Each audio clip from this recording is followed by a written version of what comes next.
6 dias depois de perguntar, de não saber, ele chama mais 3 discípulos para uma alta montanha.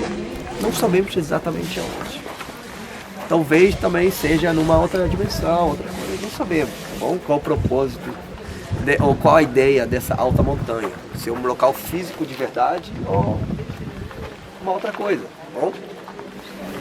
E ele chama Pedro, Tiago e João, servos mesmos, tá? Para uma alta montanha. E de repente, eles veem ele pela primeira vez numa iluminação, vestido de branco. Eles ficam meio assustados, tá? E de repente, eles também conseguem ver outra coisa. Jesus conversando com 2 grandes mestres. De um lado, lembra Moisés? E do outro lado, Elias. Um simbolizando a lei. Lembra de Moisés? Tá? E Elias, profetas, milagres, tá bom?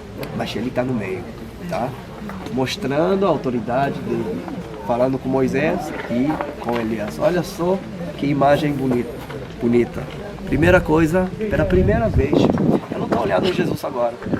Estou tentando ver, olhar na visão dos discípulos, ou de vocês até. Quem é Jesus? Tá? Então, pela primeira vez, caiu a ficha. Ele aparece como Deus, mas não apenas como Deus, com a personagem de autoridade. Tá? E por conta disso, outra coisa também, esqueci. Pedro estava meio assim assustado, ele oferece a Jesus uma coisa. Vocês lembram o que é? Tendas. Exatamente, montar uma tenda, 3 tendas. Uma para Moisés, uma para Elias e outra para Jesus. Em relação às tendas, eu vou falar no ônibus qual o simbolismo das tendas. Mas por conta disso, o arquiteto da igreja construiu e planejou essa igreja da seguinte forma. A gente vê como se fosse 2 tendas, uma de Elias, vocês vão ver depois, capela de Elias, capela de Moisés, vocês vão poder entrar. E dentro da capela principal, dourada, é a capela de Jesus. Bom, agora lá dentro, vocês vão ver muitas coisas que tem a ver com o simbolismo do mundo antigo. Vocês vão ver ali o pavão, tá? Que era o símbolo, vocês sabem de que é? Eternidade, imortalidade, tá bom? Então vocês vão ver o pavão ali em outros lugares, tá bom? Então essa igreja, ela lembra esse acontecimento tão importante. Mesmo assim, infelizmente, a gente falando em crença, mesmo depois de ver Jesus, eu acho que os discípulos estavam bem confusos ainda, tá bom? A gente vai ver isso em Jerusalém, ok? E vocês querem falar alguma coisa? Não, acho que não. Então, vamos. Ali não posso explicar muitas coisas. Já citou aqui. Só uma coisa. Não, uma coisa interessante. É que a Bíblia diz que. O que é uma coisa interessante é que a Bíblia diz que a conversa entre Jesus, Moisés e Elias, o termo não aparece no português, mas no grego do Novo Testamento aparece. Que Jesus conversava com eles sobre o seu êxodo. Porque a Bíblia no português diz que ele conversava sobre a sua morte. Mas no grego do Novo Testamento é sobre o seu êxodo. E Moisés é a figura do êxodo. E ele está falando ali sobre o cumprimento, né, do êxodo agora na vida dele. E é interessante porque ainda assim Pedro, Tiago e João ouviram essa conversa, de uma certa forma participaram, não como conversantes, mas como ouvintes da conversa, e ainda assim os caras ainda assim não compreenderam 100% da história. Da história, como o Warren falou aqui, em Jerusalém, a gente vai ver, ele vai explicar um pouco mais, que os caras, a ficha ainda não tinha caído 100%, mas já tinha começado a cair. Já estavam começando a entender alguma coisa. Por isso que Pedro ainda veio com aquela conversa, né? Mestre, vamos construir aqui 3 tendas e tal, e Deus interrompe ele, dando aquela palavra, olha, esse é o meu filho amado, em quem eu me comprazo, e aí bota uma vírgula. Porque lá no batismo Deus já tinha dito isso, né? João Batista ouviu e todo mundo ouviu, esse é o meu filho amado em quem eu me comprazo. Mas agora ele diz, esse é o meu filho amado em quem eu me comprazo, vírgula. A ele, não a Moisés, não a Elias, mas a ele ouvi. Aleluia. Glória. Obrigado. Vocês podem entrar na igreja, chegar. Quando o Novo Testamento faz questão de dizer que aconteceu em Jerusalém, em Cesareia de Filipe, ele fala, tá? Na Bíblia toda, no Antigo Na Testamento. Bíblia toda, é verdade, tá? Mas no Novo Testamento tem propósito por trás de tudo. As pessoas que escreveram o Novo Testamento eram pessoas sábias e tinham uma mensagem por trás de cada detalhe, principalmente em relação aos detalhes de lugares físicos, plantas, animais, parábolas, tá bom? Então existe aquela discussão onde aconteceu a transfiguração. Mas eu acho que não importa, porque o Novo Testamento não é à toa que não escreve. Alta montanha, acabou. Aqui que é alta montanha, não sei, tá? Realmente tem hoje em dia alguns grupos que não aceitam esse local como o local da transfiguração. Eles aceitam o Monte Hermon, que é a mais alta montanha em Israel, que fica realmente perto da Cesareia de Filipe. Faz sentido, de um lado do outro lado. Não importa. Do outro lado não importa. Vamos subir aqui. Paralelamente, junto com o povo judeu, tá? Então aqui viviam os judeus na Galileia, a gente está na Galileia. Tem esse vale que se chama Vale de Jezreel, ou Vale do Armagedon. E aí a gente vê o início da Samaria, tá? Onde viviam os samaritanos. Essa montanha, ou essa cadeia de montanha mais próxima, se chama Gilboa. É o local onde morreu na guerra, na batalha, o primeiro rei de Israel, Saul, na guerra com os filisteus, tá? Essa montanha foi amaldiçoada por Davi. Eu sei que tem muitas histórias aqui, em um local geográfico bem pequeno, mas é o local, tá bom? Mas é Gilboa ou Gilboa? Então, em hebraico é Gilboa. Gilboa. Agora, os brasileiros têm vários jeitos de falar, então já ouvi tudo. É como É a Orem, primeira- Orem, Mas é Orem. Gilboa. É a primeira montanha ou é de trás? A primeira. Não é essa, é a próxima, tá? E depois disso já é o local onde viviam os samaritanos. Os maiores rivais do povo judeu, tá? Eram os samaritanos, tá? As pessoas mais odiadas, tá? Vascaínos e flamenguistas, não sei, uma coisa dessa, tá? Eu não odeio ninguém. Mas pior. Não, tô brincando, tá? E a gente tem que entender esse contexto, porque o Novo Testamento, não é à toa que o Novo Testamento, ele coloca, de propósito, tá? Muitas coisas a respeito dos samaritanos.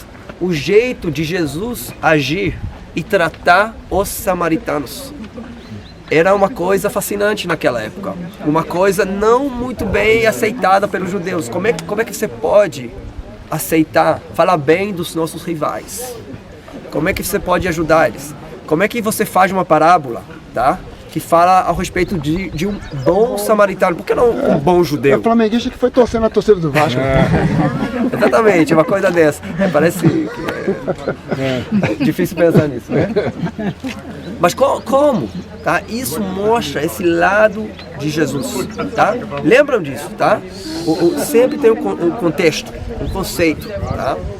O Novo Testamento mostra as coisas de propósito, para nos mostrar. E a gente vai falar a respeito dos samaritanos um pouquinho mais tarde. Então, a gente tem, desculpa, aqui o local, aí o Vale de Israel, e mais para a direita, é difícil ver, não tem como ver agora, mais para a direita é o Monte Carmelo, onde a gente vai agora, tá? A última coisa que eu quero mostrar a vocês, tá vendo aquela área industrial, conseguem ver? Depois disso tem uma vila, subindo na montanha. Ali é Naim, tá? Ali vocês lembram o que aconteceu mais ou menos? Ele ressuscita, Jesus ressuscita o filho da viúva, tá bom? Isso acontece em Naim, tá? O rei ainda tem o poço de Jacó em Samaria.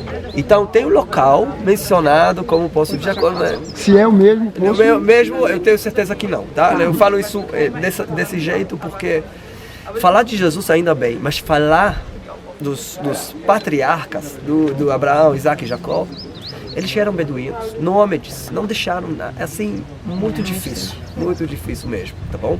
Nós, como peregrinos, pessoal de fé, a gente tem essa necessidade de ver as coisas.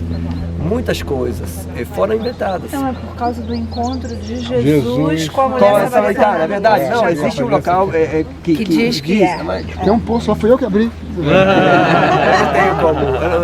Eu ganhei royalty. É porque Jacó também ele Hoje fez deu alguns o senhor poços acabar. que foram tomados. Verdade. Não foi só um. Isaac também. Isso aí, telhado. É isso aí. Então, essa é uma realmente linda visão. E lembrem, esse é o local da última guerra. Tá? Não sei onde a gente vai estar. Esse aqui é outro local, mas... Vale do Armagedon. Vale do Armagedon. Tá? Vale de Jezreel. Armagedon é um apelido, tá bom? Um apelido. O nome é mencionado por um erro de tradução. Eu não sei, o meu irmão já falou?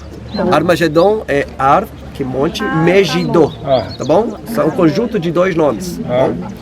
Então é um erro de tradução, mas o nome do vale é Jezreel, Deus plantou. Armagedon. Armagedon, tá bom? Mais pra cá dá pra ver aquela cidade, a cidade de Nazaré. Então vale do Armagedon, vale para Israel. Tem uma cidade, a parte da direita. Ali é a cidade de Nazaré. Então, pessoal, só para completar a história que a gente começou a contar, o povo todo, olha só, imagina, o povo todo recebe uma convocação e é convidado a ver esse grande espetáculo. Entre Elias e os 450 profetas do Baal. Uma época difícil para o povo, não teve chuva, era uma época de seca. E o povo todo estava na esperança, na espera de pouca água, pouco chuva. Vida de agricultura é vida difícil.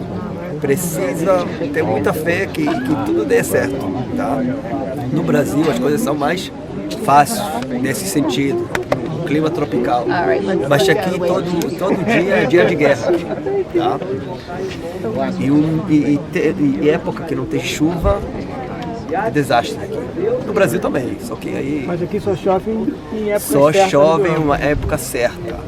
No inverno a gente ora pela chuva. No verão a gente não ora mais pela chuva, tá?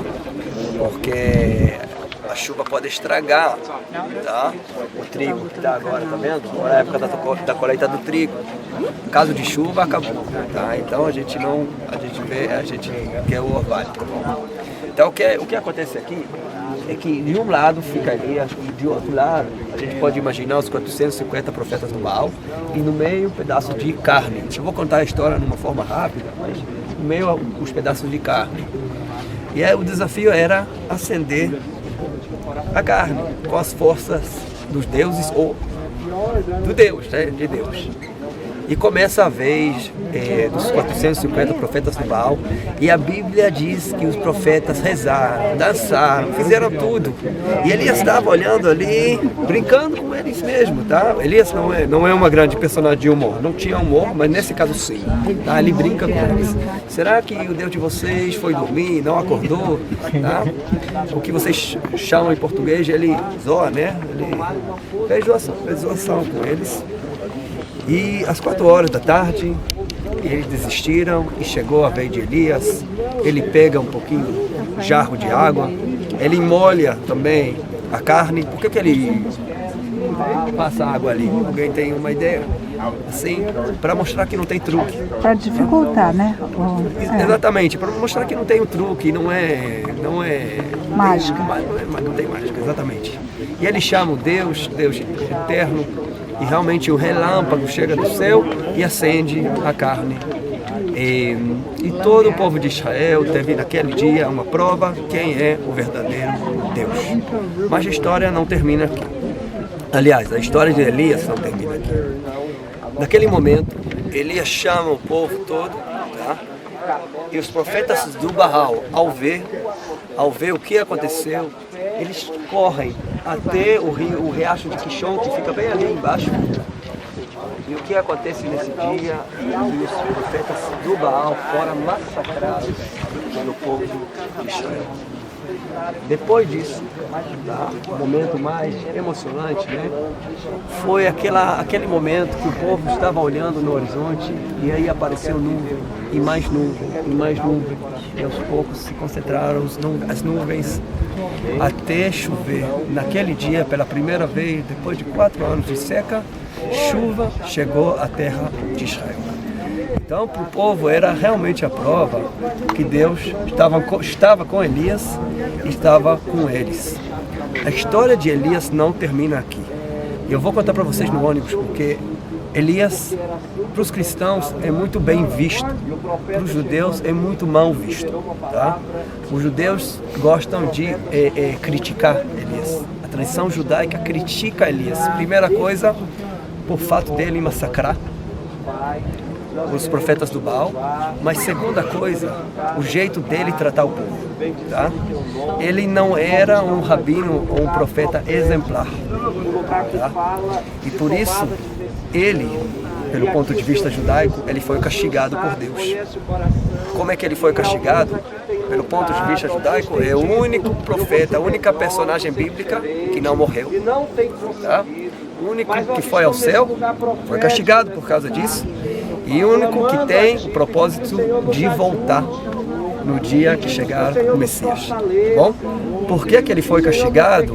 Eu vou contar para vocês no ônibus. Mas eu quero que vocês saibam que para os judeus Elias é uma personagem criticada, um rabino bravo assim, que anda e fica com uma cara zangada sempre. Esse é o ponto de vista judaico.